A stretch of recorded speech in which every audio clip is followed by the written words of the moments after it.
Good evening, everybody, and welcome to Performance E Streaming. It's Sunday night, and we are back with the Australasian Supercar eSeries. Yes, it is the My Private Cellar's Australasian Supercar eSeries back here for you tonight for this round 7 of the season. We're at AutoClub Fontana for some fantastic V8s on the oval action. I'm as own Mr. Carl Wilkinson with the up here in the booth tonight. I've got Mr. Matt Hunter on the cameras and in the background tonight, just pipping in when he feels like it. Matt, how you going, mate?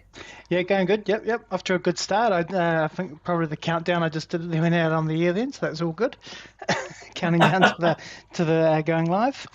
That's it. They found out our behind-the-scenes secrets now. Oh no, everybody knows. All right, let's go through the starting grid for tonight's race here. 100 laps here at Fontana, and it's Darren McKenzie and Andy Barber making it a 7 stars front row tonight. McKenzie on pole. Adam Malone, Tom Pritchard, showing that the 7 stars are on form here tonight, taking out row number 2 as well.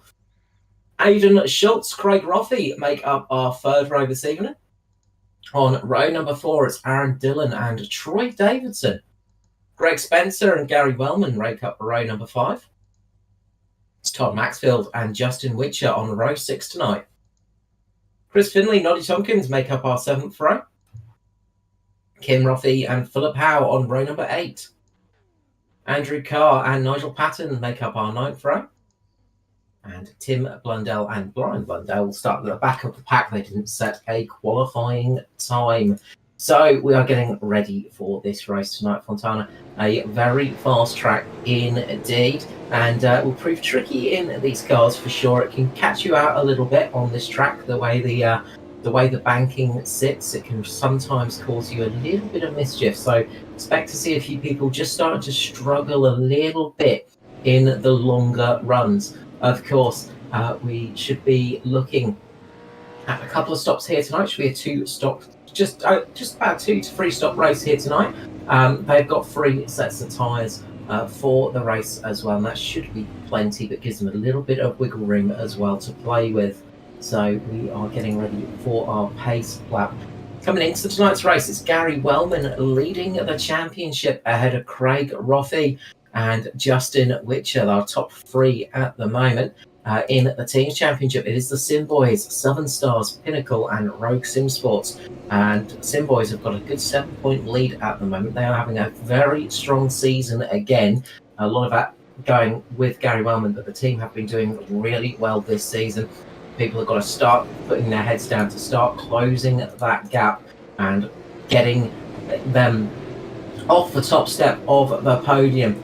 Pace car pulls in here, and we're about to go green for this race 7 of season 7 here at Auto Club for the My Private Cellar's Australasian Supercar eSeries. I'm going to shut up. Let's enjoy these cars going around Fontana for the first lap tonight.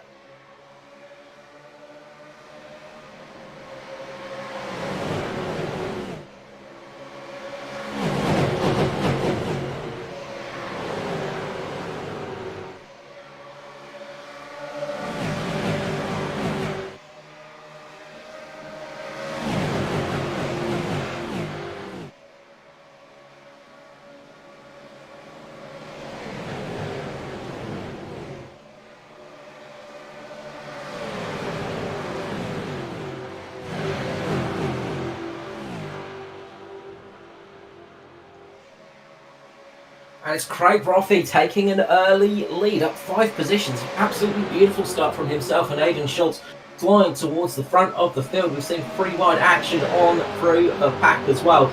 Great racing here so far. People giving a little bit of room. There's a little bit of a moment for Aaron Dillon. Back end just steps out a little bit. Got to watch out for that here at Fontana. Easy to make a mistake. Up the front is Roffey and Schultz. Now McKenzie's coming into the fight. Schultz moving up high, just getting into McKenzie's way. That costs him a bit of momentum. That's going to drop him down a little bit here. Schultz working well in second place at the moment. Will he want to take the lead? We'll soon find out. Aaron Dillon dropping in behind him at the moment. Watch out for those big draft runs as well. You're going to be vulnerable up the front in that mid-pack. We can see some huge runs coming through as somebody up in the wall at the early stages. In a shell car. I didn't quite see who that was. It was Andrew Carr just having a big moment, nibbling to the wall. and he is going to be needing to get some repairs done to that. But up the front, it's Rothy and Dylan fighting it out. It's Rogue Sim Sports versus the Sim Boys at the moment, side-by-side action as they come through turn 4 onto the front straight here and battling it out hard. The front pack is fighting very hard at the moment. Sometimes we see them a little bit more calmer at the start, but tonight they are very much eager to race. Of course, they've had a couple of weeks off, so they are raring to get back into the action here tonight. 2 wide up the front. Dylan and Rothy still fighting it out as Dylan just takes that slightly higher line. You can see Troy Davidson working his way up there, and that's going to help the Sim Boys because they've also got Todd Maxfield getting down on the low line, same as Gary Wellman. Sim Boys controlling the low line at the moment, and they could really start to work with each other, getting themselves to the front of the field after their frivolities at Bathurst over the last couple of weeks. I'm sure they're glad to be back in the cars and away from the party atmosphere, giving themselves a little bit of a break from all of the excitement. But now they've got the excitement of racing in hand. Craig Rothy is not giving up at the moment, though. He is really pushing hard in second place. He does not want the Sim Boys to run away from him here. He is very much in a Sim Boys sandwich. Absolutely covered by them at the moment. Aidan Schultz still trying to hold on to this group, and Greg Spencer working his way up there as too. But at the moment, Sim Boys controlling the front of the pack. Isn't it great to see how comfortable they are running 3 wide as well? 3, 4 wide, and they're just super comfortable doing it. It's a really great track for that if the car works and allows them to spread out that far. Absolutely, Matt. It is fantastic to see, and it's good to see them having the confidence to get back into 3 wide action. Of course, Fontana, a great place because it is that nice wide open track. Unfortunately, the track is vanishing from the real world, but at least it will be maintained in the simulators as it is no longer the track that it is. It will become a short track soon, but at least we'll still get to thunder around the place that holds the closed course speed record for racing cars as well. Just over 240 miles per hour, which is a very fast lap indeed, considering this place is not really classified as a super speedway. It is one of the faster tracks out there, but the width of it really does give some great action, and you can really run multiple lines here. You can get 4 to 5 wide here without too much panic. 5 wide does get a little bit sketchy, but it's got a nice wide section where you can really race each other on multiple grooves as well. A lot of people settling for the high line at the moment. Down low, we've got Rothy, Maxfield, and Davidson working well on the low line, but all the rest of the field journeying up high at the moment. They're preferring that slightly wider entry, that slightly longer, higher line. Of course, it takes a little bit more time to get around that, but you should have a bit better momentum coming off of it. You just got to watch out for the wall there. Aaron Dillon getting perilously close. Now 3 wide coming off the entry as Maxfield and Dillon dart past Craig Rothy and move their way up towards the front. Dillon just struggling at the moment to get that run on that high line. As you see, Craig Rothy there cuts over. Got a really good exit out of turn 2 of the middle groove. Yeah, very. Take the lead again. Very good run there from Rothy. He's just timed that to perfection, and that big cut, Matt, as you said, was very nicely done. They're pretty willing up the front there, aren't they? They're quite happy to go through. Oh, yeah, there's a bit of bump draft and going mad there, I think. Well, we've heard it before from the drivers. These cars don't bump draft too well, of course. They don't have the crash structures. You can do it, but you've got to be very careful. And Aaron Dillon and Todd Maxfield just got a little bit squirrely there, and it just got a bit loose on Maxfield. Great save, though, because I thought that was going to be a caution.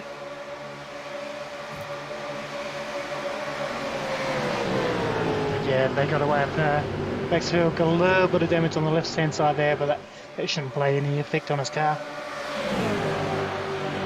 That's it. Just a tiny bit of cosmetic damage and a tiny bit of door banging, which is what you want on ovals. It's a full contact sport. Door banging is allowed. It's a little bit frowned upon when you're doing close to 300 kilometers per hour. There's not so much fun in that circumstance, but you can get away with it, especially on a track like this, and they have it indeed. Wellman looking to get a run up towards the front at a moment as Maxfield drops down in front of Roffey, and Wellman would like to get that little bonus point secured early on, just get that lap lead point, tick that one off as well as for the team too. Not sure which drivers are competing in the Simboys Cup at the moment, because they will have only 3 cars scoring, of course. So to keep it fair to other teams, so you can't just come out with 100 cars and win the championship with ease. But sorry, Matt. I can tell you the scoring points for their team tonight will be Davidson, Wellman, and Dillon. Well, that's working out quite well at the moment because Dillon's been up there for some time. So is Gary Wellman, getting up at the front of the field. If Todd Maxfield can get a lap lead as well, that will be an extra little bonus point there. Just watching Craig Roffey's car, it's just getting a little bit sketchy now. That car is starting to get a little bit loose at the rear. And that will happen here at Fontana. You've got to be really, really good at holding the car on the right rear here. You've got to drive it almost off of that tyre to get it around here quickly. And as the run goes on, that will start to wear down and the heat will start to build up too. Not an overly hot track tonight, of course, only about 18 degrees for air and track temperature. But the wear will come into play, and eventually you're going to wear it to a point where it's no longer wanting to work with you. So you've got to be cautious of wearing it out too early. It's really important to get the car operating in the right conditions, and you might see some of those drivers that are just holding back a little bit come further towards the front, latter in this stint if they are doing that, just holding off a little bit, protecting their tyres to get a better run later in this stage of the race. Of course, fuel will become an issue as well as they go on, especially out in the lead. They'll be using a little bit more fuel sitting at the front of the pack. Those cars behind can just let the throttle breathe a little bit. They'll just ease off, run at maybe 75-80% throttle as they're going through the corners, and that just gives you a little bit of extra fuel for the race range and can be crucial once it comes to pit stops, because if you've got an extra lap, you can sometimes find yourself lucky receiving a lucky caution and find yourself jumping up a whole heap of positions. It just gives you a little bit more wiggle room in the strategy department. Looking through the rest of the field, big movers at the moment. Kim Roffey down in ninth positions, up 7 positions. Just working his way through that mid-pack at the moment. Not too far off from the leaders. As you can see, barely anything covers the top 16 cars. Chris Finley sitting at the back at the moment. Tim and Brian Blundell have just dropped off this pack a little bit and are running a little bit further down. They're going to be hoping for possibly a bit of a caution or try something with their strategy to catch back up to this big pack of cars who are absolutely nose to tail. And well, we talk about it at Super Speedway sometimes, the big one we call it. And if somebody makes a mistake at the front of this pack with them so condensed, it does not take much for a big accident to happen and a whole heap of cars to find themselves in the wrong place, the wrong time, and with a whole heap of damage and falling down the order. So keep an eye out for that one. Now, trying to work his way up, just noticed in the background, Noddy Tompkins. Good to see him back racing as well. Had some health issues during the year, but good to see him back out on track and up to speed as well. So always a pleasure to see Noddy out there. Up the front though, it is Roffey back in the lead with Dylan Maxfield. Darren McKenzie back up there as well. Aidan Schultz and Adam Malone. Those are your top 6 at the moment. But that can change in a blink of an eye as well, as these cars are absolutely working the pack well, and all it takes is one good run and you can find yourself jumping up above 4 or 5 cars sometimes, but you've got to get that run working to perfection. As a little wiggle from Roffey up at the front of the field. Don't know if there was a little bit of contact from Darren McKenzie there, just on the back of Roffey coming out of turn 3 and 4. Just unsettled the car, and that's given McKenzie the chance to work his way up to the front. And these two are absolutely giving each other no room at the moment. It's hard to take your eyes off the front, isn't it? It's like every time you look at it, every lap it's changing, and there's cars coming, cars going. I think Wellman led a lap, and then the next lap he was back down the 7th or 8th. And he didn't make any mistake. He just, the other cars just got better runs and passed him. So it's it's always changing at the front there. It's too early to call who's going to get this one. The ebb and flow of just the super speedway racing in the Australian Supercar eSeries is always that way. You know, you're almost the worst position to be is in the lead of the race, because the cars behind you will have a huge advantage as they get a big slipstream. Of course, these things have got a lot of aero on them and a big old rear wing as well, which creates a lot of drag. And you know, when you're in the lead, that drag is affecting you. When you're the car behind, you no longer have as much drag, and that starts to ripple the further down you go, and that's where you get that slipstream action, the draft effect, and it becomes a mega draft when you've got about 5 or 6 cars in front of you. If you ease off a little bit, drop down to about 0.4 of a second behind the car in front of you, and then get back on it, as long as you catch the draft and stay in it, you'll find yourself launching yourself forwards and flying past the rest of the cars. And that's what we see sometimes, people just working that draft and sort of springboarding themselves up the pack and then down the pack and then back up it. And a person that's just doing that at the moment is Kim Roffey, one of the other Rogue Sim Sports cars, because he's come up towards the front and offering a bit of support to teammate Craig Roffey now. And we've got 2 Rogue Sim Sports cars up at the front of the field. A Southern Stars team as well up at the front is Adam McGlone and Darren McKenzie. They are working well as Noddy Tompkins gets a little bit squirrely, manages to save it. Aaron Dillon as well. Just getting to that point, I think, where the tyres are starting to drop a little bit, because these cars are not looking as stable as they were in the early stages.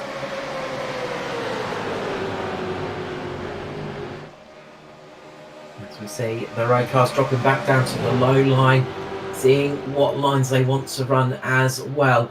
Often here, you know, in a NASCAR, you want to run the mid line, can work out really well here. Of course, you've got a bit more downforce in these cars, a bit different setup of how they work, so you can run multiple different lines and the car will stick.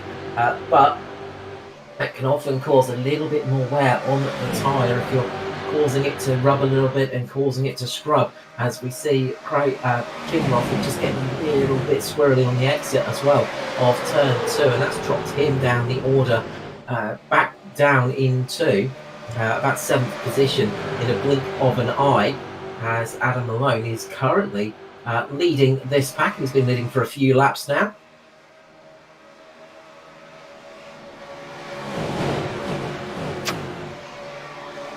So lap 23 here tonight, 77 to go, and we are chugging along nicely at the moment. Lots of green flag racing. We've had a couple of little moments, a couple of little slides here and there.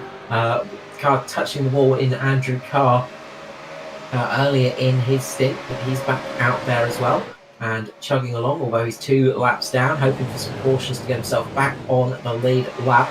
Up at the front, we've seen a little bit of door banging action, but they've all kept it clean so far, and the aggression levels, they're not quite turned up to 11 yet. That won't happen until we've got about 10 laps to go, but they are very close indeed. Nobody is holding back at the moment, as we see Noddy Tompkins getting a bit of a run in the 119 now, sailing down the inside, leading that low line. He's trying to get himself towards the front, get a lap led, get that bonus point under his belt, see what he can do in this race as well.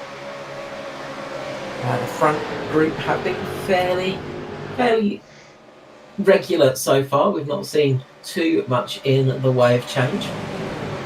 They're sort of all holding position at the moment. I'm keeping an eye on the back of the pack. The Pinnacle cars are sort of working together at the moment, and just get the feeling that they're just holding back a little bit, just waiting to see what happens here, maybe doing a little bit of a fuel save to go a bit longer as well. So expect to see the pinnacle entries working their way up the field as this stint goes on. Same as Chris Finlay. He's been sat at the back of this pack all race long, waiting to pounce. So obviously a few people still just doing a little bit of fuel saving here, not running to the full pelt yet, as we are 25 laps into this race. Quarter race distance has been done, and it's been very fast and furious so far.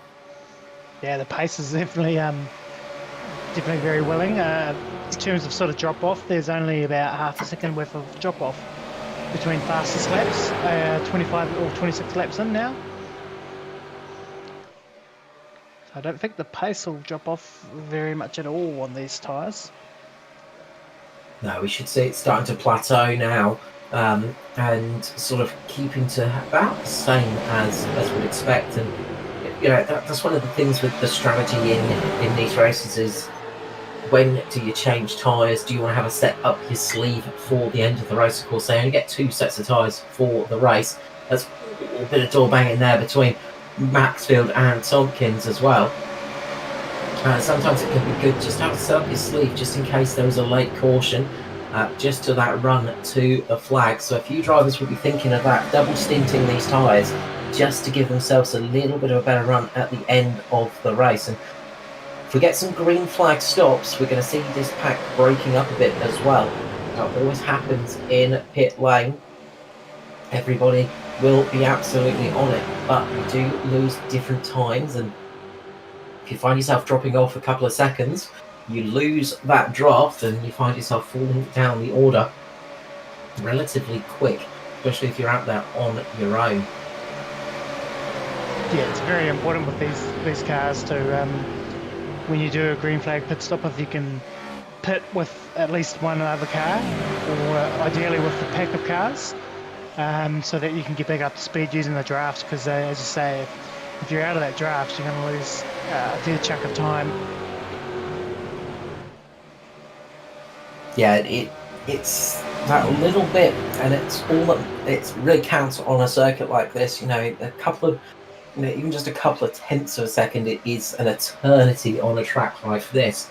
But you know, if you're down a couple of kilometers per hour, that's even worse. I was just having a bit of a look to some of the cars a bit further down the pack grouping, and you know, who have lost the pack at the Brian Blundell and Tim Blundell, as they're just coming up on the 897. Ooh, late move there from Andrew Carr to get out of the way. I think we got caught by surprise by the closing speeds of these cars, because they are probably about 25 kilometers per hour faster than the cars out on their own in the pack. You know, it's such a big difference, and you know, that's the sort of closing speed you get in GT racing with LMPs. You know, when you're racing prototypes in endurance racing, you don't expect it so much on an oval. But now, because the Andrew Carr's managed to tuck himself sort of at the top of this pack, and he'll be getting back up to speed now. At least he's got a group to go with, although he is 3 laps down now, so that's going to be, it's a bit tight 4 wide there. Tompkins and Kim Rossi just having and Maxfield, yeah, had a bit of a moment there. Sorry, my brain just completely drew a blank there as I was trying to speak. That's right. Just so often the case. It's all just looking a little bit awkward there, isn't it, really? They're sort of going 3-4 wide as they're trying to work their way past that lap car, but I think they've got through. They've managed to keep all their cars intact. Yeah, they did well to just keep the cars in the right direction there, because it was, as you said, it was very awkward for a couple of moments. They just had a little bit of contact, and you know, it's not easy controlling a car when you make contact with another car sometimes. And very easy to have a nasty crash at these speeds, but they did a good job of keeping the cars in the right place and on the track. So we continue chugging along here, lap 31, 69 to go as they cross the line, and it is Dan McKenzie back up in the lead. It looked like he got a bit of a bump there and sent him a bit squirrely, but they seem to be pushing pretty hard at the front there. Yeah, the teammates are working well with each other. As I say, you've got to be careful of the bump draft in these cars because it can be a little bit awkward. They don't always run as Nolly Tompkins gets a mega run from behind. As you see, that's what we were talking about in these cars. You just get an absolute monster run in these things. But then you've got to jump out into the air, and it's like hitting a big wall of bricks. It just slows the car down. It's like having a parachute there. But he's managed to use the side draft now just to keep himself with some speed. He might be able to find his way up there, as Kim Roffey now just has a huge run as well. So they're starting to find those runs as the cars are spread out a little bit, and just get the feeling they're all starting to try and swap positions, just trying to get into a spot where they can work out where they're coming in. When pit stops start to happen, won't be long until we start seeing those pit stops starting to be needed here for the Australasian Supercar eSeries here on Performance eStream, brought to you, of course, by my Private Cellars.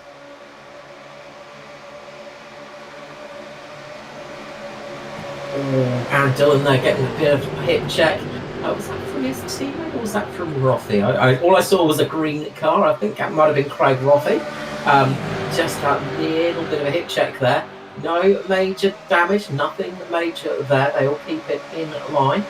But they're starting to get a little bit nervous through the corners as well. You can just tell these cars are starting to get towards the ends of their run. They'll be a bit lighter on fuel, of course. That will help with the speed a tiny bit.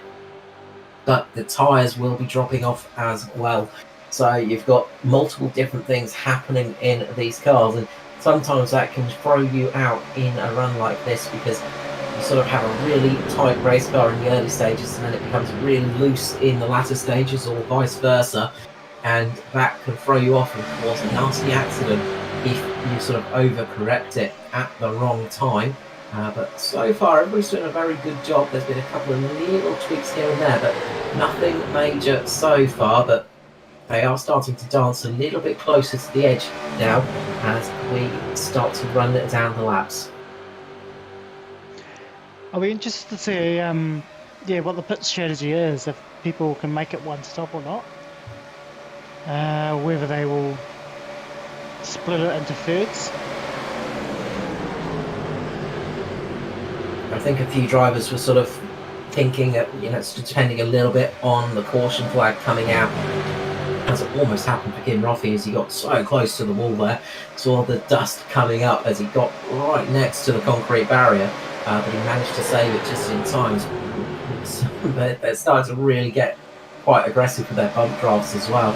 Seeing a few very heavy bumps going on throughout the field as well. So, yeah, they must be wanting to extend as far as possible, I think. I think that's going to be the call. Because as you said, tyre wear is not that big a drop-off here. So I think if the tyres were starting to really hurt and they were thinking, okay, could make an advantage with some fresh boots, they would look at coming in a little bit sooner. But I think they're just going to be running until the fuel loads run dry, as we see some cars starting to drop to the low line now from that high line. I think we're going to start to see some pit stops as Darren McKenzie looks like he's coming into the lane right here. He is indeed. So McKenzie pulling it into the lane with Kim and Craig Roffey as McKenzie gets a huge snap there but manages to close it up in time. Aaron Dillon as well in early. These three are important because these are the guys that were leading in those early stages.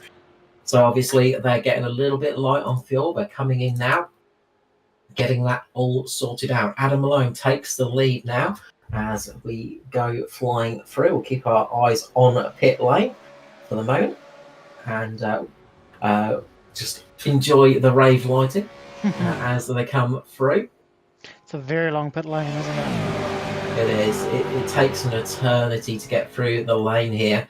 And you just feel so vulnerable as the leaders are about to cross the start-finish line now, and they go flying past those cars in pit lane. And that is how long pit lane is. You'll lose over a lap as you come in. So it is a very costly pit stop if you're making it in green flag conditions.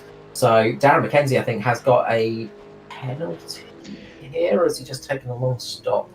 No, just taking a long stop. So At 34-second stationary time, so that's a full tank of gas going into those cars. Adam Malone looking like he's coming into pit lane with Aidan Schultz. Aidan Schultz looking to dart down early, try and get a nice run into the lane, take up a little bit of time as well. Noddy Tompkins very, very good at closing the gap there as well.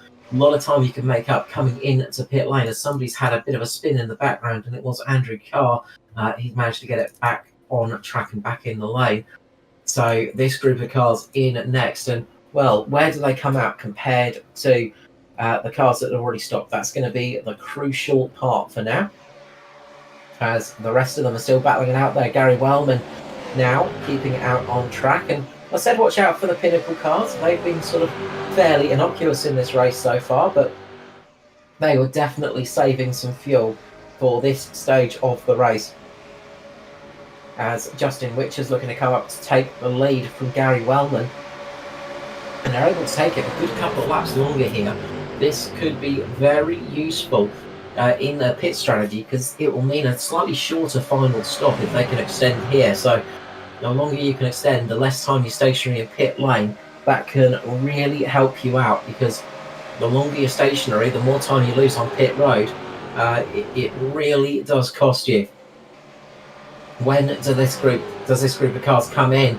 Looks like they might be getting ready this time around. Justin Whitcher's able to stick it out for one more lap here. Great job of fuel saving from the Whitcher Electrix Pinnacle car, of course. One of our title sponsors here at the Australasian Supercar eSeries.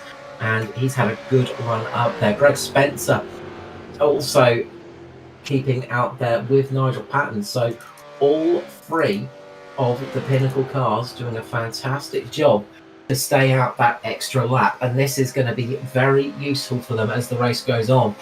They've been able to extend a little bit here, and that could pay dividends later in the race. Whitcher coming in now with a car that's coughing and spluttering. He's taken it to the absolute limit, so he has absolutely used as much fuel as humanly possible, as that car just started spluttering as it got to the lane. So he has taken the fuel as long as we can. So we know now 42 laps is the most anyone can do and even hope for. Probably about 40 laps is a good idea for the runs. So it's going to be a splash and dash at the end. So nobody's going to be able to make it to the end from here without some cautions. No, they'll need to take on another tank of fuel, won't they? Or at least enough fuel to last them about 20 laps for most of the field. Of course, those cars that have just come in now, they'll only have to take enough fuel for 16, 17 laps, and that will be a few seconds of difference. So if they can keep in touch with the leaders, it could play a real big factor at the end. Yeah, this could really help them leapfrog. Up the front, it's Craig Roffey, Darren McKenzie, Kim Roffey, Adam Malone, Aaron Dillon, Aidan Schultz, and Troy Davidson, I think, up there. So we've got a few cars that had a good stop here, and this has really broken up the field. This lead pack, if they could start working together, they could possibly get themselves a nice lead over the rest of the field. Gary Wellman and Troy Davidson really trying to close the gap as fast as possible, and they should be able to do it from there. It's going to be a little bit tight, but they should be okay. Justin Whitcher comes out right behind Wellman, so that was a nice stop from him. So that's really close up this group of cars and caused a bit of field spread now. What we expect when a green flag stop happens. I think for the most part, most of the cars have all taken on the same amount of fuel. So they've all done, I think pretty much all done a full tank this time round. So the difference in position would be just their on and off time of pit road, and sort of any time they've lost on the laps where there's not many cars around them and they weren't able to draft, keep the speed up. Yeah, that's going to be the thing that changes around. When you've got pit stops happening, when people are coming out and sort of sorting themselves out, you generally sort of get a couple of laps where you get a grace period. But if you leave it too long, you can really get caught out. And it's happened to a few cars. They've been sort of dropped off the main pack. They're sort of slowly closing together, but From ninth down, effectively, they're very split up now. Justin Whitcher, Andy Barber, Noddy Tompkins, Tom Pritchard, they're sort of closing in on each other slowly but surely, but they're all sort of spread out a bit, and this is going to allow this front pack to extend as long as they don't get too racy with each other. That's going to be the main thing. Car that got really caught out in that one was Todd Maxfield. I reckon he got a penalty. He ended up losing a lap. So shame for the United Electrical Solutions Hot Toddys entry Simboy there. Todd Maxfield dropping down a lap here, and that's going to be painful unless we get a caution and he can get that lap back. Yeah, I was just having a look at his stationary time, 1 minute 46 lane time, sorry. So that would indicate, compared to everybody else, that he picked up a 40-second penalty. So he obviously was speeding on each end pit lane. Easy to do. You want to carry as much time as you can going into the lane, because that can be crucial in a green flag stop. It's Kim Roffey up the front now, ahead of Craig Roffey. The Rogue Simsport cars having a good run here at the moment. Kim Roffey getting a lap lead bonus point as well. All crucial for the team's race. And it is the Southern Stars and Simboys behind them. It's all team games up the front, apart from Aidan Schultz sitting there in number 6, the Golden Octopus car, having a good run at the moment in 6th. He's managed to keep himself in that position, and well, with no teammates around him, he is doing a very good job. One of the few solo flyers out there tonight. Not too many in that spot, but having a good run up there at the moment in the front of the field, and like having a privateer with you can sometimes lead to some interesting results. They can be very helpful to you, or they can be a big hindrance depending on which way they go and which team they decide to latch onto and help support. So we'll see how that one unfolds as the race goes on. Justin Which has managed to close the gap up though with the aid of Andy Barber, so they've done a great job of closing the gap and getting themselves onto the back of this pack. Meanwhile, Greg Spencer is leading the secondary pack, and if they can start working together here, they can close the gap. About 2.9 seconds of the difference between them and the leader, but crucially only 1.9 between them and the back of this pack. So they really want to see this front group battling it out, working hard to slow each other down and fighting with each other, as that will mean they'll be able to close the gap in quick succession, and they will be hoping that this front pack continues running too wide, which they are at the moment. Kim Roffey is leading the field and doing a great job of blocking the highlining and just sort of keeping his car in a really awkward position to sort of, he's running the mid-high line at the moment, and is stopping Dan McKenzie having to run to the front of the field. So he's doing a really good job of positioning that car and stopping anybody from having a run on him at the moment. So he can continue with that. That's going to help him and his team here, but it's also going to help that group of cars trying to close in very quickly. As you see, McKenzie giving him a huge bump draft down the back straight there and going, look, get on with it, mate. We're starting to lose time to those cars behind. We could make up some time here if we weren't fighting too much, but telling racing drivers to play nice is not an easy thing to do.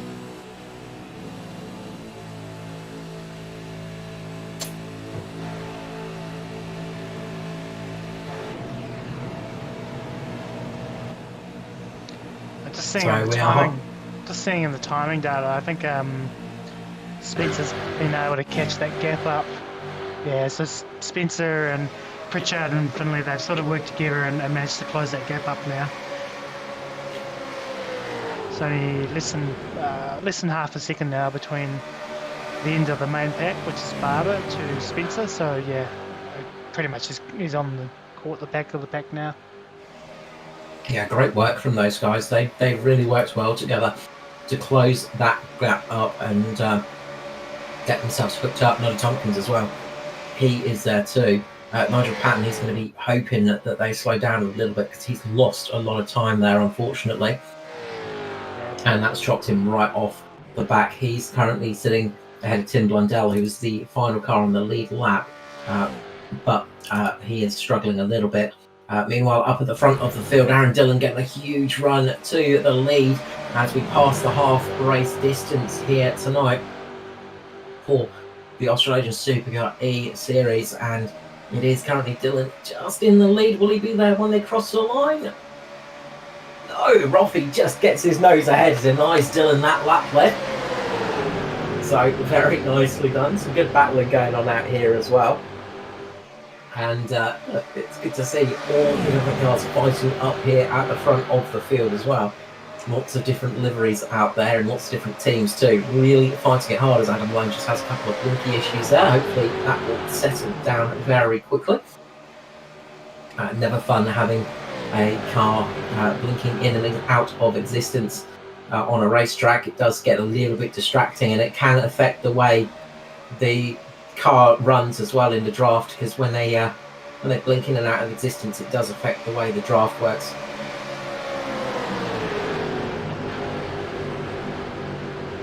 So they run through at the moment, and Dillon trying to keep himself up in the lead in the Simboys car and doing a good job of it at the moment. He's got a nice run here.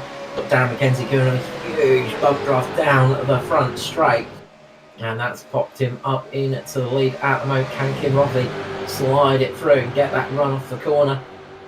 Not this time. Dillon getting a good run to the line, and that's going to be another lap lead for Aaron Dillon in the Simboys entry.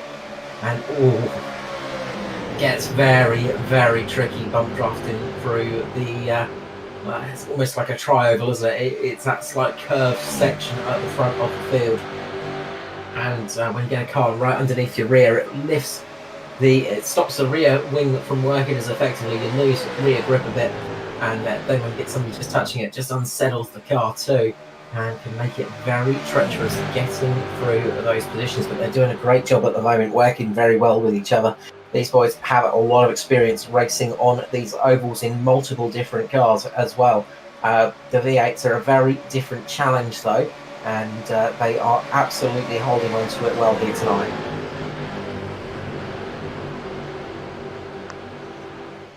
The top drivers up here, they do a very good job of this. Very good at drafting and super speedway style racing. Yeah, we see it a lot from the Simboys. Whenever they turn up to a super speedway, you know they're going to be quick and up at the front. And you know, it's great experience as well running in this series for all the competitors too, because it gives you that little bit of expertise for the sort of super speedway, the draft running, which is not everybody's cup of tea, but it can lead to some really exciting styles of racing as we knock down 43 laps to go. Darren McKenzie working his way up to the front at the moment here as we continue on with this season 7, race 7 as well of the Australasian Supercar eSeries. A big thank you to the series sponsors as well. Of course, United Electrical Solutions, Hot Toddys Heating Installations, My Private Cellar, Whitcher Electrix, and RKJ Web Services. Big thank you to all of them for sticking with us and sticking to the series as well. We love bringing you the action here, and very, very happy to be back on air this week with only a few races to go. So not far off the close of the season, and that's going to be playing into the minds of a few drivers as well, because the championship is going to start to come into effect soon, and they're going to be starting to think about what they can do in those final few races to get themselves up there and getting at least one hand on the cup before the year ends. Hopefully both of them at the end of battle as we head into those final few races. So Darren McKenzie sort of stuck at the front now, and they're starting to settle into a single line now. The sort of whole race is now sort of settled into single line formation for a few moments as they're all just going, yeah, not much to be gained here, not a lot to be lost, not much to be gained. So let's just start being practical for a few moments until our next stop is done, and then we can start absolutely going for it. So we could see some cars coming into the lane in the next couple of laps. So they are starting to get into that point where they can make it home on a tank of fuel. And that's going to be playing into a few drivers' minds as well. What do they want to do from here? What strategy do they want to play? Of course, if you come in a little bit sooner, you're going to be stationary for a bit longer. So the longer you can leave it, the better it's going to be. But it's going to be really niggling at a few of these drivers of what to do from here on out. Of course, a caution could really change things. As Darren McKenzie again, just having a big moment there. Yeah, there's a real big game of chess going on at the moment, I think. They're all sort of racing to that next pit stop. They're trying to save as much fuel as they can to go as long as they can to make their pit stop as short as they can. One driver that can't do anything about that at the moment is Darren McKenzie being the leader. It's almost like a cursed chalice, isn't it, when you're leading a race like this? You're sort of stuck up at front and you're sort of like, oh no. Yeah, I wonder if that's why we've seen a number of bits of contact between McKenzie and the trailing car, Dylan, behind them. And I wonder if Darren is maybe just rolling out of the throttle a little bit, being a little bit slow, just trying to do a little bit of fuel saving as much as you can when you're at the front. Has been seeing a bit of contact again. Yeah, you've got to be very careful of that because, well, a big snap like that can really end your night, and that was so close to it. And then McKenzie just getting close to the wall there as well. I feel like Dylan is just forcing McKenzie to run as fast as possible at the moment, and Dylan's just trying to force him to use as much fuel as possible as well in that. So, as you said, a bit of a chess game going on here, and they are really playing with some different tactics. It's sort of tactics, a little bit underhand tactics. It's like giving the chessboard a quick nudge when you stand up, and then it's quickly swapping where your pawns were positioned when you sit back down again. That's the kind of chess that's being played at the moment, right at the front of the field at least. Yeah, well, if you're McKenzie, you want to fuel save as much as you can, and if you're Dylan, you want McKenzie to use as much fuel as he can. So you want to give him a hurry up, encourage him to go faster than McKenzie wants to go, and to use that fuel up. Because Dylan's going to get the benefit of the fuel saving anyway, being in the draft. Very nicely done. And look, this is what we love about racing and strategies is these little things like this. It's not much, but it makes a difference at a track like this, and it could be the difference between stopping at least 1 lap to 2 laps sooner than the rest of the field. I imagine that Mackenzie's teammates will try and come in with him so they don't lose too much time. They've got quite a few of the cars up there at the moment. Tom Pritchard with them, Andy Barber, Adam Malone, Darren McKenzie. They're all sort of there in this field of cars, so they can kind of afford to come in maybe a little bit earlier, as long as a caution doesn't fly, and at least link up with their teammates. Of course, they then have to rely on their teammates all getting in the lane properly. We saw Todd Maxwell getting caught for speeding, and that dropped him down the order, and that can be absolutely deadly in a situation like this where you're trying to get as many cars in at the same time, especially if there are a few cars in that line to do it. So we will keep an eye on that one as it comes. They're about 27 laps into their stint at the moment, Darren McKenzie, so it won't be too long until pit lane will be calling him.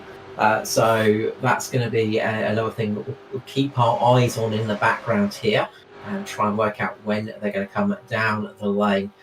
So just looking a bit further back down, Nigel Patton and Nigel Shelton still off the back of the queue at the moment, and they're running a very quiet, very lonely race at the moment. Tim Blundell too, another one of those cars that is off the draft, off the pack.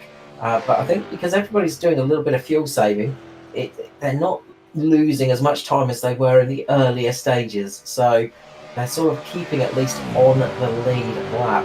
As up the front, there's a little bit of a check-up, and that's caused the packs just to spread out a little bit as everybody's had to ease off the gas pedal, just give the brakes a quick dab. and get themselves back into position. Adam Malone still having a bit of a connectivity issue, unfortunately, but it's not affecting anything too much at the moment, which is good news.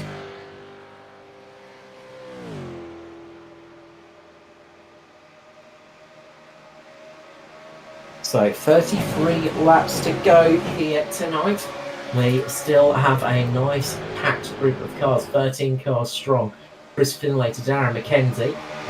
That is our group of cars at the moment, and they are all trying to work out what each other are doing for this final stint of the race. Of course, there is that bit of drop off on tyres, but McKenzie just has another little moment up the front of the field. There is that little bit of drop off on tyres, so maybe some fresh tyres from here could help you out a little bit, especially considering the sort of games that are being played at the front of the field. You could find yourself having a little bit more pace. Noddy Tompkins has pulled it into the lane, so we've got our first pit stop happening there, and this could be an opportunity for Noddy. Just if he slaps on those fresh tyres, he could have a little bit more pace and possibly close that gap up a little bit, and see how that one pans out as it goes on. The rest of the field staying out there though. Won't be long until we see these leaders coming down the lane. Probably about 6 to 7 laps of fuel left in these cars. So not long indeed until we see the rest of these cars popping into the lane and getting their stops done. Just so they can get back out for the final run to the flag. We've had a green flag race so far, touch wood, fingers crossed. We will see it that way to the end. As again, Darren McKenzie's just... I think Darren McKenzie's starting to play a couple of little games here now. He's starting to speed up a little bit. And he's starting to run that low line going through 3 and 4. Just to sort of play the... I'm going to come into pit lane right here. I'm not going to call it over the radio. I'm just going to come into pit lane all of a sudden. So maybe you guys should get ready to pit as well. So it looks like that's the sort of... again, there's a few strategic games being played throughout the field here, Matt. There is, and it's good to see. I always like seeing the little fake outs and see if you can bait somebody into making a bit of a mistake.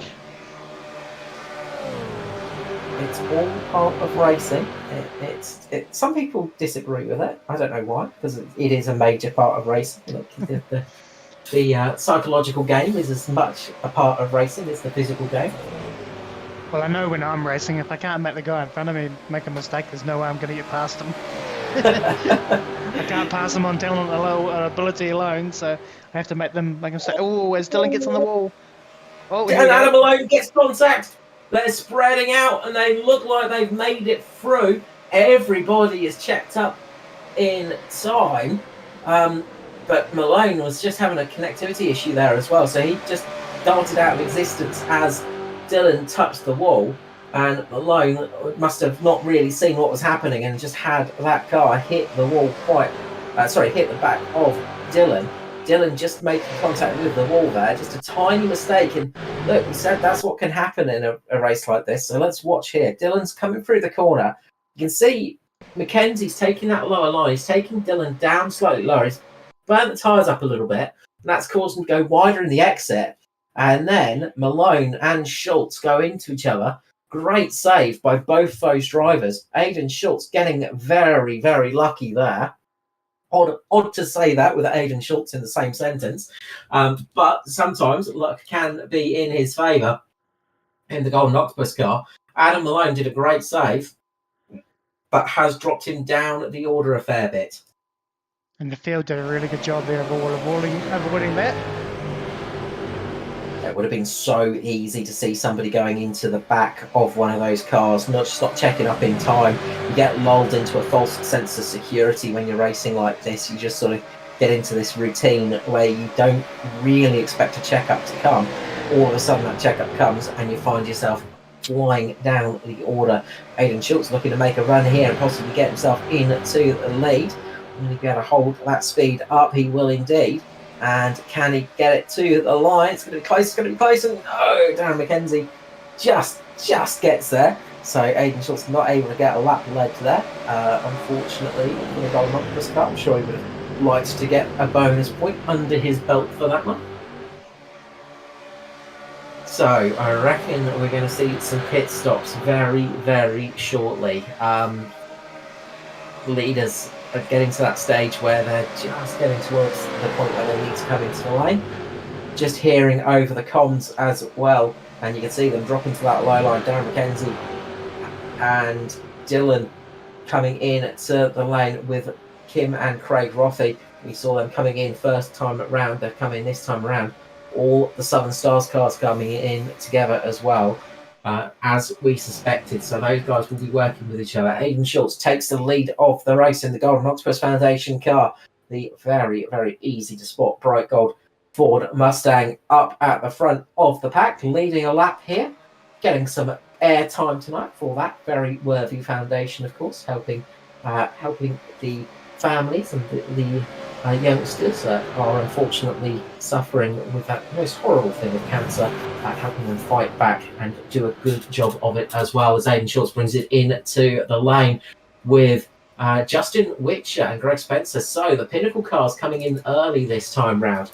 So they have got a little bit more fuel on board. They'll be stationary for a little bit less time here. So that's going to help them out a little bit. But they're coming in a lot earlier than we probably expected them to. So they're going to come in a tiny bit earlier. Gary Wellman takes the lead of the race. He's up there with Troy Davidson and Chris Finlay. So we have got those cars. Todd Maxfield there as well. But remember, he is a lap down at the moment. But he's able to work with them still, able to offer that help. So he will be there helping him out as much as possible as the Sim boys pull it into the lane. They decide it's time to pull in. They probably could have gone a little bit longer, but deciding it's now time to do it. So they've pulled the pin, everybody through pit lane. Let's see how this one pans out. Who is going to make it work? Justin Whitcher, Greg Spencer absolutely nailed it through pit lane. They were stationary for a very small time. We know Justin Whitcher is very good at getting the car home on as little fuel as possible, and I'm saying he's going to do that tonight. If we don't have a green-white checker, that car is going to be, it's going to be very close to empty as it gets to the line. He's going to be hoping it runs green from here on out, though, as he takes the lead of this race. 17 seconds stationary time compared to about 20 seconds for the rest of the field. So he's done a good job of keeping that little bit of extra fuel in the car and giving himself a big advantage here in the race. We see the Sim boys exiting the lane now, and that is just how much of a lead Whitcher has. He has got about 3 seconds over the rest of the field, but I imagine the rest of the field will start closing him down. But at the moment, it's Justin Whitcher in the lead by 3.3 seconds, one of the biggest leads we've seen all year in the Australasian Supercar eSeries, apart from the road courses. It's not often we see a lead like that. Usually it's a little bit closer, but I'm sure once everybody hooks up, they will start working hard, because the Southern Stars cars have done that in Tom Pritchard, Adam Malone, and Andy Barber. They've worked up very well with each other. Darren McKenzie, he had a long stop, and he's come out a little bit further behind. It didn't quite work out for Darren McKenzie, unfortunately. He was leading that charge, but he's dropped down the order a little bit. But the rest of these cars are linked up, and they are in one big long snake at the moment. So they're going to be working hard to go as fast as possible to close that gap down to Justin Whitcher. They've got 22 laps to do it. 22 laps to close down 3.7 seconds. That's quite a gap, but we know that the draft can be fairly useful here, but they're going to have to work really hard with each other just to get that gap closed. Yeah, just looking at the last lap times as well, Whitcher's doing a pretty good job, 40.6. And the Chasing Barber was a 40.8. So Whitcher's definitely doing a good job of keeping that lead out the front. Absolutely. Again, something we're used to with Pinnacle is their ability just to get those strategies absolutely spot on. We have seen it bite them a couple of times where the cars run out of fuel just a little bit too soon, but I feel like it's on at the moment, and that is a really good jump he's had. So still setting some faster laps as these guys are starting to squabble a little bit, and this is what Whitcher needs right now. If these guys start squabbling and start racing side by side with each other, they're never going to catch him. And Whitcher could start to extend his lead here, and that would be just such a Justin Whitcher thing to do right here. We've seen him have some really good strategy calls in the past, but this one is paying off in droves at the moment. I'll see what the lap times are this time around. As Andy Barber just takes a big lick. Sorry, Adam Malone takes a big lick into the wall, and they keep it on here. But this time around, that group started to work together a little bit better. 41.1 for Justin Whitcher, 40.8 for the rest of the field. So they're starting to sort of get themselves in a position where they could get this working, but they need to work with each other, and they're starting to race each other again. So the gap isn't actually shrinking; it's growing right now. It sort of went from 3.7 to 3.8 seconds a couple of moments ago, and with 19 laps to go, they don't have enough time to squabble. So Justin Whitcher is sitting in a very strong spot at the moment if these guys keep racing each other. Yes, but as you were talking there, the gap's come down to 3.4. I think Davidson and Wellman on the low line working really, really well together, and being able to sort of chase that gap down now. I'm totally surprised at Whitcher's been able to keep that gap as big as it has for as long as he has because of this pack. But yeah, Davidson and Wellman now really got their stuff together, got themselves organised, and they're really starting to chase it down now. And what was I talking about before with a privateer entry up there with Aidan Schultz? He's kind of been the fly in the ointment for the Southern Stars team, because he got racy with them trying to get to the front of that queue. It really cut their time off and slowed that pack down. So Aidan Schultz racing for himself, of course, and that's what he should be doing in the Golden Octopus car. But it sort of hurt the pack a little bit, and you can see they're closing in. Gap is 2.9 seconds now, but if they start side drafting with each other again, start squabbling, that gap could start to grow again. So it's not a done deal yet for any of these guys. And at the moment, you've got to say it's looking good for Justin Whitcher in the Whitcher Electrix entered Pinnacle car, of course. He's really got a nice strong lead at the moment over this big group of cars. And all he can do is look in his mirror, see them squabbling, and go, "Yep, carry on, boys. I'm happy for you to do that." Yeah, I might be on the radio encouraging them. Keep at it, guys. Keep fighting. Hey, Gary, did you hear Troy? He said you can't race. He said you're slow. Aidan, those Simboy cars, like they say you can't. You've got no speed. You've got no hope. That's what you've got to be doing at this stage. But they are starting to eat into that gap, and look, you can gain such a huge amount of time by getting the drafting right. That gap could close in a couple of blinks of an eye. And if they get to within about 1 second, they will start to hit his draft as well and start to close in a lot quicker. But at the moment, it's still 2.3 seconds. So he's sitting in a position where they're out of range. And you can see he's already getting himself into positions where the others can't catch his draft. He's sort of running alternate lines right now. So he's not offering a bit of a slipstream behind him. So he's trying all he can at the moment out in the lead. But with 15 laps to go, it's still a tall ask. Now they've started getting that speed up, that momentum up. But at least Justin Whitcher is at the front of the sphere. If an accident happens back here, he's going to be pretty safe. The rest of them could be in a really tough position.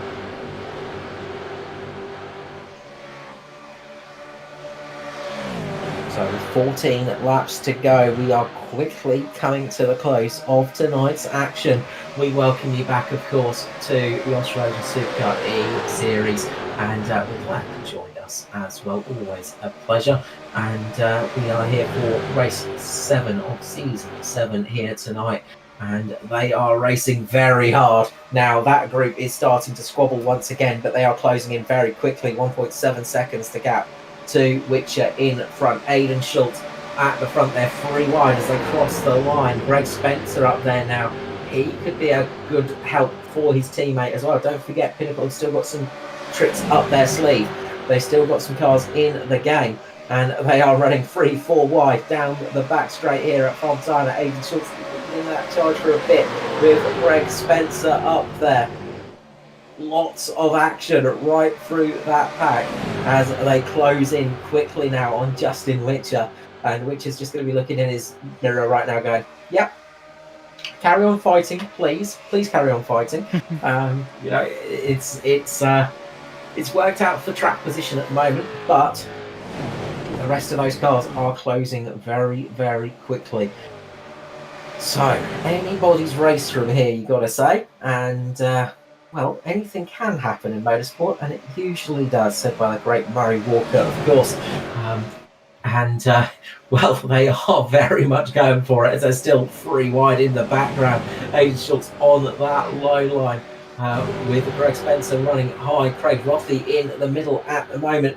Rothie is going to be wanting to keep himself up in that position because he's wanting to catch up to Justin Whitcher. These two are in the fight for the championship with Gary Wellman, of course. Lots of battling going on between those teams and those drivers. So it's going to be crucial to get themselves up there and ahead of each other because they are fighting for the championship at the moment. 4th place man is Chris Finlay, and he's sitting down a little bit. He's been very, very quiet in this race, but still sitting in 10th. And again, he's just been having really good consistency this season. So he's going to be happy just sitting there and just letting the rest work itself out, as now they are closing in at a vast rate of knots on our leader. The gap down to half a second. It won't be long until Whitcher gets swallowed up by this swarm of cars. Can Greg Spencer be helping him right here? He's going to be doing all he can to help his teammate, getting the car up to speed, keeping it in the lead. And Whitcher's going to be doing the same, dropping himself in front of Spencer. He does indeed. 2 Pinnacle cars leading now in this race. They've been quiet all night long, but when it comes to the needed point of the race, they are up there. Craig Rothie making a move down the inside, moving himself up into 2nd. Spencer taking the lead. Aidan Schultz still running that low line with Andy Barber rubbing on the back of Rothie. The race is on with 10 laps to go. Keep seated, folks. You're going to need to, because the aggression levels are going to go up through the roof. And we are going to be looking at a standing finish here at Fontana, I'm sure. Yeah, with 10 to go now, it's really going to start picking up. They're all fueled up all to the end, so everyone's just not playing any strategy here. It's all just racing right to the end. Fastest car wins. Just a bit of contact there as well, so there'll be a bit of side drafting and bump drafting and bit of everything drafting going on there. There was so much action. I was just stuck looking at it, just speechless for a couple of moments. 4 wide. Yeah, they are going fully for it, and yeah, it is on now for sure. There is no space out there at all. Barely anything covers this top group of cars. Less than 0.7 of a second cover the top 12 cars at the moment, and this is back to business as normal. We saw Whitcher out with a huge lead as Wellman's going off. Has he saved it? He has somehow saved that car as he rejoins. He somehow does not get caught up in that, but we are still green. Gary Wellman using up one of his many 9 lives there, and that was that could have been a huge accident for him. Let's just see what happened there for Wellman. Just coming on to the straight, and just came up a little bit, and a bit of blue on blue action there, I think, because it was Chris Finlay, and yeah, he just missed that jutting out point in the wall. But I think we'll jump back to the leading action because that's all on Tom Pritchard having to go down the lane. What's happening to Tom? Pritchard copped a whack from Gary there into the wall, so yeah, that's not good. Yeah, he's got a lot of damage, unfortunately. So Tom Pritchard's got quite a bit of damage. That's him out of this run. 6 laps to go. Up at the front, and they are 3 wide. Justin Whitcher pushing his teammate along at the moment. And it is very much anybody's race. And Aaron Dillon up there as well. He has been up there all night long in the 0-1-3. The pink Simboy is having a solid run out there tonight. He is going to be trying his best to get his name on the list of Simboy winners this season. And he will be delighted to do that, I am sure. Up on the high line, it's Craig Rothie and Aidan Schultz. Middle line, it's Greg Spencer, Justin Whitcher. Low line is Aaron Dillon and Troy Davidson. And they really are getting close as they go across the line here. This is really going to be a standing finish, as I said. I just feel the aggression levels are now being turned all the way up to 11, and it is very much at the stage where we could see our first caution for the night. It's been green so far from the start flag. Will we go green from end to end? Well, we'll find out in just 5 laps time. Up at the front, it's still Greg Spencer and Aaron Dillon up in the lead. That top group of cars has spread out a little bit after that incident, and there's a couple of less cars up there, but still nose to tail from 9th to 1st at the moment. And Adam Malone just at the back of this pack, just thinking about what he needs to do. Todd Maxwell, I think, is just right on the tail there, but he is a lap down, unfortunately. So he's going to be seeing what he can do to help his teammates, as well as they get crowded coming down the back straight once again. They really get close to each other. Up on the high line, it is Aidan Schultz leading. Aaron Dillon on the midline at the moment. Greg Spencer dropping down low. And they are all trying to figure out where they want to be for the end of this race. A little bit of contact between Greg Spencer and Aidan Schultz. Just a tiny tap between the two cars. And we're seeing a few more bits of contact as these last laps continue. And you've got to say, it is a matter of time. It's a percentage game when you start doing that. Eventually, it is not going to pay off. And we're going to see a moment for somebody. We saw it for Gary Wellman, who has been having a very solid run these last few seasons, getting away with things like that, not being the one involved. Tonight he was, but he still managed to survive. Up front, still Aaron Dillon in the lead with Aidan Schultz. Greg Spencer there as well. Aidan Schultz trying to get a second win of season as well. He would be delighted to do that in the Golden Octopus Foundation car. He's going to be hoping he can get another win on the board, but he has to stay up there for another 2.7 laps. It's all contact for Greg Spencer, Troy Davidson. Greg Spencer goes sideways. That really went weird. Yeah, Spencer slowed drastically there, didn't he? And then got a big hit in the back, but weird. I don't know if he got a bit loose, but it's all on up the front now. That has changed things up again at the front. And yeah, maybe just the back end stepping out, because he's running a really tight low line at the moment. And I think maybe it just stepped out a little bit on him. 2 laps remaining. We are very quickly coming to the close. And Greg Spencer, he didn't lose too much time because he's right back up there. To the lead on the low line. Maybe he was just lifted off a little bit just to get that run, because he just got a beautiful run there up into the lead of the race. Spencer and Dillon making contact, and that is a huge accident there. Will we remain green? This is going to be the question. Coming up towards the white flag, looks like we should be remaining green here. It's Aidan Schultz in the lead, Craig Roffey, Justin Whitcher. We will go back to look at that after the race finish, because we don't have time at the moment. Greg Spencer and Aaron Dillon making contact with each other. White flag is out and it is on. Justin Whitcher gets a huge run. So does Craig Roffey. Aidan Schultz in the middle. 4 wide going into turn 1. And Troy Davidson holding the low line. He is keeping himself there. Aidan Schultz trying to find a way through. No position to run through there. It's 3 wide down the front straight. Going to be 4 wide if Aidan Schultz can squeeze in there. They are really trying contact between Whitcher and Schultz. Adam Malone gets turned around. Andy Barber gets turned around, and that's given Craig Roffey a good lead up the front. Roffey has got it all coming good for him at the moment. The battle between Troy Davidson and Aidan Schultz for second is still on. Can they get the run here? They can't. It's going to be Craig Roffey taking victory here tonight at Fontana Motor Speedway. Aidan Schultz comes home second. Troy Davidson in 3rd position. Wow. Another big finish there. Another crazy finish. Yeah, it got very tight on that back straight, and just that little bit of contact between Justin Whitcher and Aidan Schultz, just getting himself up into Andy Barber, unfortunately, and just looks a bit racing incident, unfortunately. Greg Spencer, of course, he had the moment with Aaron Dillon, and we'll try and go back to look at those in a couple of moments. But It is Craig Roffey taking another victory this season. He is a man on fire at the moment. We talk about the dominance of Gary Wellman last year. Craig Roffey has been doing it this season. Pretty much just the one round where he's turned up to and not finished on the podium so far. Of course, he did miss round number 1, unfortunately.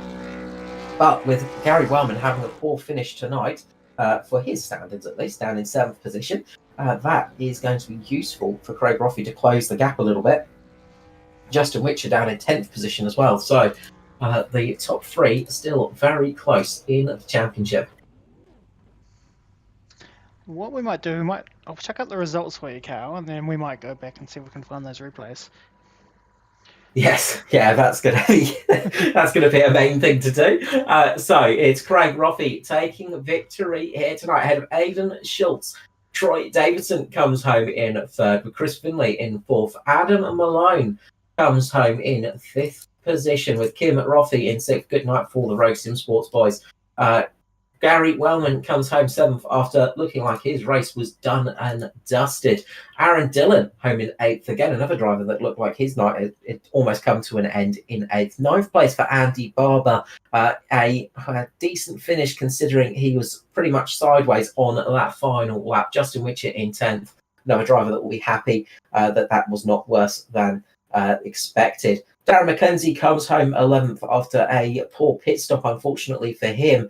That drops him down to 11th, with Greg Spencer down in 12th, getting caught up in one of those incidents. Nigel Patton down in 13th position. Todd Maxfield 14th, 15th for Tim Blundell.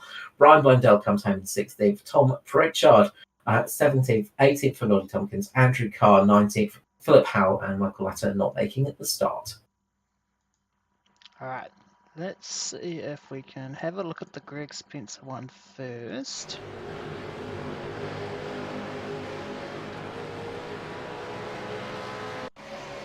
So let's get this one up and figure out what happened. Yes, I think if we go back here and look at that, they tried to split him and not quite pull it off. Yeah. Just that tiny bit of contact on the rear, and Aaron Dillon, he got away with it relatively unscathed, but Greg Spencer not so much. Really heavy impact in the wall, and the rear of that car, well, it's now a coupe. And let's look at the other one. He's got the damage there. There we go. Yeah. So jump up on the blimp view here. Oh, it's just 4 wide, isn't it? Yeah, and it just looks like they've got very close to each other, and which is just slightly wibbled there, tiny bit. Aidan Schultz maybe having a little wibble as well, and really just a racing incident between those cars. And unfortunately for Andy Barber, he really got the worst of that, but he had a great recovery because he managed to spin it and then spin it back in the right direction and get it ahead of Justin Whitcher. So he took some heavy damage, but he sort of managed to keep the momentum rolling in that car. So it was very, very, very rough night there, because he was up there fighting for the lead with the Southern Stars cars, and he was really just the innocent passenger in that. There was he really had nothing involved in that one, unfortunately, and nowhere to go. No, and it would have been a bit of that scary as well, because you're driving along and then all of a sudden you turn, you're like, what's happened here? You don't know it's coming at all. It's a complete surprise. Yeah, all of a sudden you find yourself pointing in the right direction with a car in the side of yours, and that is that, unfortunately. But up the front, it was Craig Roffey up there and keeping himself right up in the fight and taking himself to victory lane here tonight. So what we shall do is start off with our 3rd place finisher for the Sim Boys, and that is Troy Davidson. So let us get on with this one. So let's bring up the 0 2 3, Mr. Troy Davidson. Troy, welcome back to the booth, mate. Congratulations on a podium here at Fontana. Yeah, thanks, Carl. No, that was just talking to the boys in the green room there, it was a very good, fun race, that one. Just everyone sort of raced hard and gave room, and couple of little prangs at the end there, but I think that was to be expected with the tight racing that we had. So, everyone sort of, good solid race from us all. Absolutely. Green from start to finish as well. So not a chance for any of you to rest really tonight. It was pretty full on out there. No, it wasn't. The only sort of rest a little bit was the second stint. Like the first one, what was it, 35, 40 laps, whatever it was she was game on pretty well. And then sort of second stint settled down a little bit. But once that next pit stop was happened, I knew she was going to be on. Absolutely. And you've been up there all night long. You're sort of racing very well up the front of the field. And we saw quite a few of your teammates up there, but they all sort of started to fall away at the end. Yeah, I think a couple might have got caught up in a couple of crashes. And, I sort of was thereabouts, but I just wanted to save fuel. I knew sort of if it went green the whole way, that could come in handy a little bit. And Justin sort of showed that I think he was sitting around 10th or 11th or whatever most of the race. And then after that last stint, he was 2, 3 or 4 seconds or whatever it was out in front. And luckily we managed to sort of track him back in. But it was definitely a strategy, that one. Yeah, we were sort of watching that stint, and it looked like everybody started squabbling, and then all of a sudden Justin started pulling away a little bit, and then you guys started working together and just started closing the gap nice and quick. It was almost like saying to the boys, come on, we need to start closing this gap now. Yeah, me and Gaz was talking to each other, and there was no point racing in that pack that was in, going high and stuff. We just had to, I sort of burnt my tyres a little bit, just trying to really work hard and pull him back in, and we sort of got him back, and then we got swallowed up. But then I just had to try to cool the tyres down a bit to race it right at the end there. But there's quite a few strategies going on between different people tonight, I think, and it was a good solid race. And just quickly as well, just on that final lap, did you have your eyes closed for a couple of moments there when you had Andy Barber heading into your side door there? Yeah, because when there was a first crash, I think Gazza might have got caught up in it. I don't know, I hit a car reasonably hard and got a 4X, but my car seemed to be one of those ones where my car didn't got much damage. And then I think there was one with Andy that I was nearly half in his car or something. So the luck was on my side tonight, I think. Luck is always welcome as a racing driver. Look, congratulations tonight, Troy. Always a pleasure to have you up here, mate. Before I let you go, though, the usual thing, the love, the shout out, sponsors, people, go for it. Yep, cheers, Carl. Sim Boys, Hot Toddy Heating Stalls, United Electrical, ASC, continuing to put on just an awesome event. I think we've really nailed it at the moment. We've got some good drivers in here that we're racing hard, but giving each other room. And the broadcast, Performance e-streaming, and just all the associated sponsors. Yeah, thanks a lot every week putting on the race that we do. Always good. Thank you for giving us such entertaining driving out there. Thank you so much, Troy. We'll catch you again in the booth soon, mate. Awesome. Cheers, Carl. Troy Davison there for the Sim Boys, coming home in third position here tonight. Next up, making his appearance back on the podium for the Golden Octopus team, it's Mr. Aidan Schultz. Aidan, welcome to the booth, mate. Congratulations on P2 here at Fontana. Yeah, good evening, Carl. Thank you, mate. That was good. Not the way I wanted to get P2. I feel terrible with that last incident. I don't know what happened with that one. Sort of pinched down, nowhere to go. But I felt like it was brewing for 80 laps before that. So, yeah, mate. But yeah, I'm good. I'm happy to get a P2 after getting a win the other week, and then unfortunately taking out Darren when he come into pit lane just a couple of weeks ago. I've been a little bit hiatus at the moment, but yeah, thanks, mate. It was good to get a P2 for the Golden Octopus. Absolutely. Well, I mean, you know, up to that point in the final few laps, it was absolutely frenetic racing out there. We saw you up there, one of the only privateer entry up in the top 10 pretty much tonight, having to fight all those teams. So you did a very good job of defending yourself and fending those teams off to get yourself in second. Yeah, well, I used to be a part of Southern Stars and loved those guys, so tried to work with them a lot early as well, and we knew the race wasn't going to come down until probably, the end of the last green flag pit stop because we had no caution. So I had Brett in the comms with me as well, old Bretto. So we knew we just had to get through that final pit stop and put ourselves there or thereabouts. And we saw at the end there, it was a 10-car fight, or it felt like it anyway. For the end, I made the move off the last turn with a lap to go, and I thought it was the right time to go, but it obviously wasn't, because coming onto the back straight, I got swamped. It was like a swarm of bees down the back straight, and I had nowhere to go. So, very lucky to get a P2. I probably didn't deserve it. but lucky to get it. And I feel bad for the other guys, but hey, we're all racing for the same part of the racetrack, and it was just great racing by everyone, mate. That's good to see indeed. And as I said, it's always good to have you up here in the podium, getting to chat to you after the race, mate. Congratulations on second place here tonight. Now, before I let you go, the usual thing, the love, the shout out sponsors, people, go for it. You've absolutely earned it tonight. Mate, just Golden Octopus Foundation. A big shout out to those guys.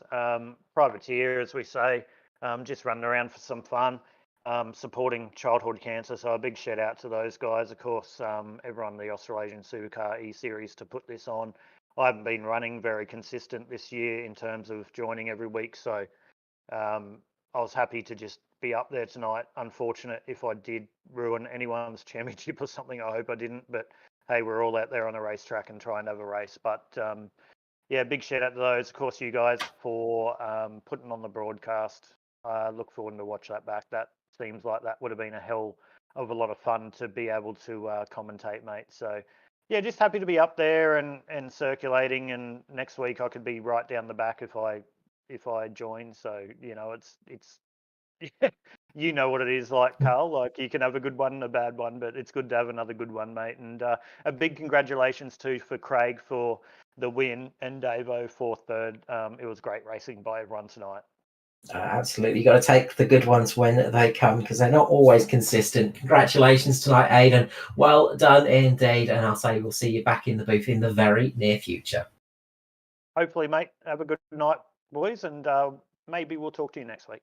Cheers, mate.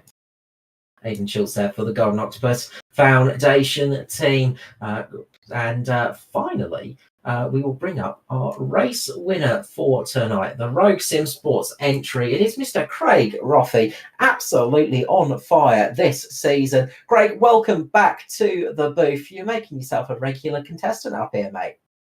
Yeah, thanks, Carl. It's good to be back up here again. It's becoming a second home for me, sort of. We're going to have to take away Gary's key and give it to you, I think, because this season you have absolutely been stealing it. Really strong this year round, and this season as well. Obviously, the road courses have been very, very fortuitous and some fun races for you. But back on the ovals and getting a win here tonight, you must be absolutely stoked with that. Yeah, Carl. It's surprising actually. Obviously with the road tracks, I'm pretty good, but yeah, I'm getting my ovals up and yeah, come away with a good win tonight. Hard racing to start with as well. Absolutely. Then, yeah, everyone settled down, and then after the last stint, the tempo picked up, and yeah, no, it's good. Well, we saw you sort of having some good runs up the front of the field. At the start of the race, you had an absolutely lightning start and found yourself sort of almost in the lead on the first lap. Yeah, pretty sure I took the first lap from 6th place. The guys have been doing this for a while, so they know if I get the chance, I'm going to go on the outside straight away. It's within my right to, so I'm going to do it. And it obviously paid off. So yeah. And Absolutely. yeah, Tom Pritchard was in front of me on the start, and he knows me. He should have known that I was going up that way, but he obviously didn't. And yeah, got them all. No, it was a really nicely done start. And, well, you found yourself up at the front pretty much all race long, as well as your teammate, Kim Roffey, as well. So it's been a good night for the team. Yeah, Kim did really well until I think he may have stuffed his pit stop up or got caught behind or something. But yeah, he came back and yeah, he got another good result just outside the top 5. So yeah, good for Rogue again.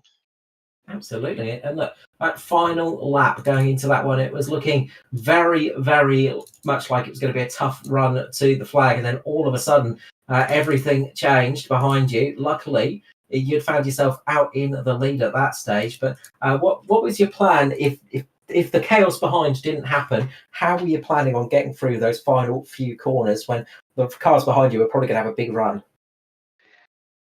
No real plan, because if you make plans and they don't turn out, you just get disappointed. But pretty much I was going to do a slide job on whoever's in first place, and then just try and block, pretty much. But yeah, if I did that, then the other crew would have come flying past. But lucky for me anyway. It ended the way it did, and I got the win. Yeah, but unlucky for the other fellas that got caught up in the carnage in the end. Well, you positioned your car in the right place at the right time, which is a crucial skill in motorsports. You absolutely nailed it tonight, Craig. Well done indeed for victory here again. And look, you must be feeling a bit of confidence for championship-wise now with those wins under your belt. Yeah, sort of.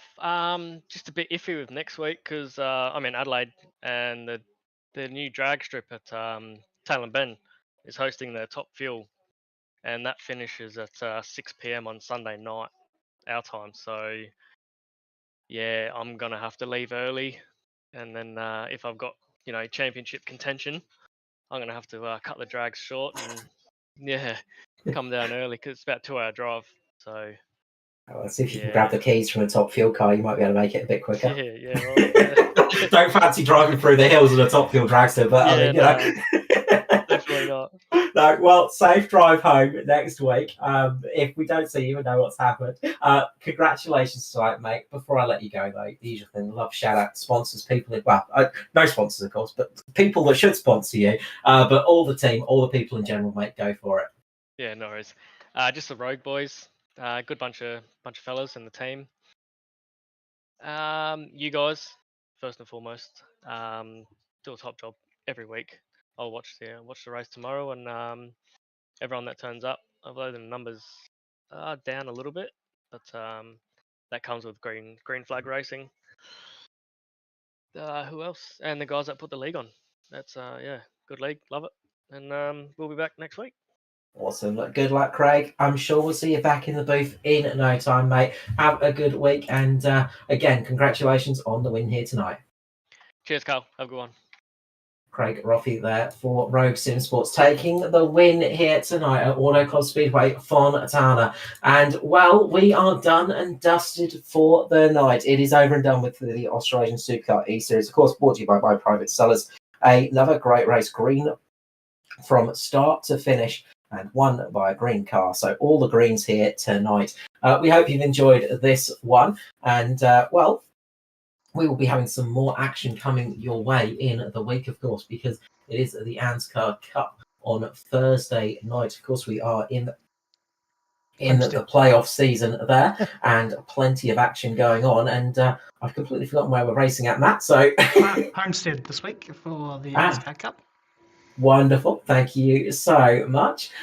So we hope you can join us there for that one on Thursday night. And then, of course, we'll be back on Sunday with some more Australasian Supercar eSeries action, where we will be at, Matt. Chicagoland. Lovely. So we hope you can all join us there for that. From everybody here at Performance Eastern, and myself, Carl Wilkins, with of course, Mr. Matt Hunter, we will wish you a good night, and we will see you in the following week. Thank you for watching all. Bye-bye.